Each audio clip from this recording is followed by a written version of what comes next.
Hello and welcome to the Spirit Safe. My name's Rob. Thank you very much indeed for joining me. Now, what do we have this time? It's a Speyside single malt, popular in Southern Europe, France, Spain, Italy.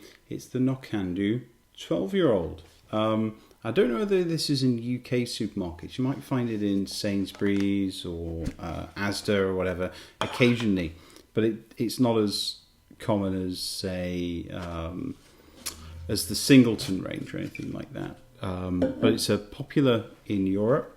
Bought it en masse from Malt, and somebody brought it into the country for me very kindly. Can't remember how much I paid. Certainly less than £40. Hope less than £40 anyway. So Speyside single malt. I'm pretty sure it's a Diageo owned bottling. 43% ABV. It doesn't say anything about chill filtration or artificial colouring on the bottle. Oh, it does actually in German. It does say it has colouring added. Mit Farbstoff.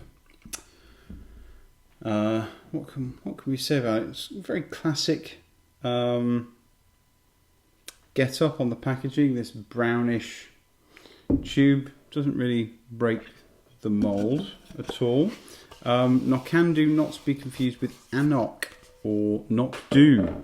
So they changed from Knockdo to Anok so as to avoid the confusion with Knockando, which is what we have here. What else do I want to say about it? Not much. Fairly typical of the Speyside distilleries, but not the sort of unusual ones like Craigellachie and Linkwood that I really like. So let's see what we have. A lot of caramel and fudge going on here. Now, when I first opened this, it was very flat, very dull, bitter notes on the nose. I thought this isn't particularly good. Brightened up a little bit, but it's just fairly pedestrian in many ways. I mean, there's a butter fudge, a maltiness, a kind of caramel malt, the sort that they use in brewing. So they roast the malt and it produces like a stout kind of beer rather than a lager. And if you've ever smelt caramel malt, very much like that. Bit of chocolate. It's kind of cheapish chocolate and raisin as well. And I think the nose on this, I get a distinctive note of the kind of cheap chocolate raisins that you buy from gas stations or dollar stores. You know, the kind where the chocolate is more wax than chocolate. Still nice, very, very sweet. But when you open the box or the packet of those, you get the very sweet waxy chocolate and the raisins. I do pick up quite a bit of that. Slightly nutty, peanuts, waxed lemons maybe, cappuccino, hazelnut syrup, peanut brittle,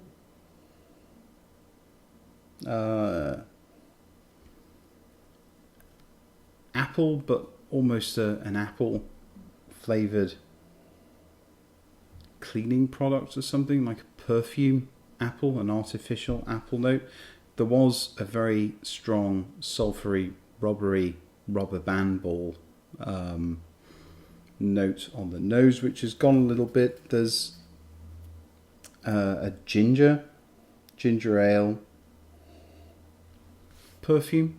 It's brightening up a little bit actually. It's got quite an interesting nose once you get past the caramels and fudges and malts, and it starts to come up with this light fruits, this dryness that's quite, interesting, quite engaging. Ripe banana, but that's hidden a bit beneath this perfume layer that's sort of come in. See how we're doing on the palate.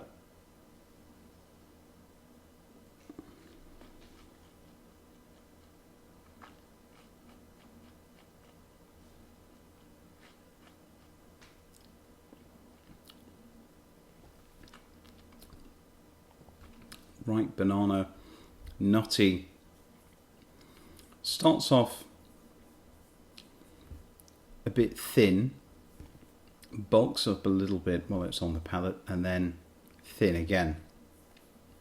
It's really struggling at 40% ABV, I think. And I think it's been rather heavily chill filtered. Yeah, it's thin and watery. It was very, very bitter when I first opened it. Knackered oak bitter. Lots of caramels and fudgy notes going on again on the palate. Reminds me quite a bit of the Tamnavulin, the no age statement Tamnavulin, which is some painting by numbers single malt. Bitter cask, sourness, some off notes. Could well, it feels like a blend, like a good blended whiskey. Cereal sweetness, some icing sugar in there, sweet light fruits, ripe apples. Yes, vanilla fudge, rum fudge, butterscotch, but there's a slight fake artificial flavouring notes. It's a bit like butterscotch Angel Delight to me. There's a chemical sweetness, an artificial sweetener that I don't pick up so much on the nose. You pick up not big syrupy, glucosey flavours, but actual fruit rather than artificial flavourings. But I do pick up not particularly good artificial flavourings on the palate. One of those where the palate and finish sort of let it down a bit.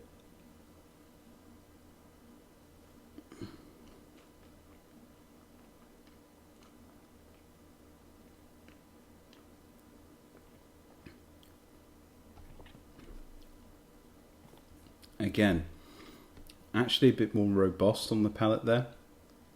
As soon as you swallow, a bit of waxiness starts to come in on the mouthfeel, and then very quickly falls away. Finish, I mean, there's a pleasant dryness to the finish, which is quite nice, quite interesting, but otherwise not that much to write home about. It was plagued by an barrel char, a wood note, offish burnt note, instant coffee granules, salt, so kind of salty dry finish, which isn't too bad. Green tea, a little dry tingle, and there's some treacle also on the finish. So to be honest, not in love with it, not in love with the style. It's clearly designed to appeal to the mass market, and it does. But for me, it's like going back in time before my palate had developed, when I was buying the 40% single malts from the supermarket. What I call brown whiskey, bottle at 40%. In fairness, this is 43. But you're just picking up malty notes on the nose and a little bit of fruit and raisins and stuff. It's all feels rather pedestrian. So it's perfectly nice for the mass market, but for those who really love the single malts, I think we can do a lot better. I would consider an independent bottling of Knockando though, because I think the spirit is, the new make is pretty good. There's something interesting about the spirit, but it needs to be bottled at a higher ABV, and it needs better cask interaction. I think there's some pedestrian casks gone into this. So can't recommend this particular 12-year-old to the die-hard malt fans. If you receive it as a gift, pop it open and enjoy it, but I won't be rushing out to buy another bottle. Anyway, hope you've enjoyed the review. Like, comment and subscribe, and I hope to see you again soon. Cheers, bye bye.